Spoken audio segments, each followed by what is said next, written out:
Hey guys, in this video we're going to take a look at how you can use virtual fingers gesture using AssistiveTouch on the iPhone 15 series.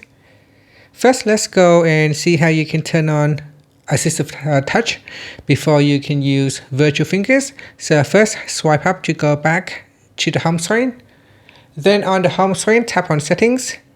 Now in Settings, scroll down and then tap on Accessibility.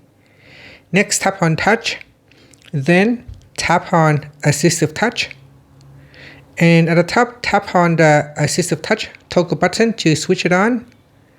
After that, swipe up to go back to the home screen. Now tap on the AssistiveTouch button, then tap on Device, then tap on More, and from here, tap on Gestures. So in Gestures, you can choose 2 fingers, 3 fingers, 4 fingers, or 5 fingers. So let's say we're going to choose 4 fingers. You can see it has 4 dots, and from here you can choose to swipe across or swipe up or swipe down. So that's it.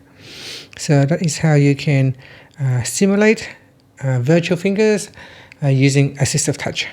And that's it. Thank you for watching this video. Please like and subscribe to my channel for more videos.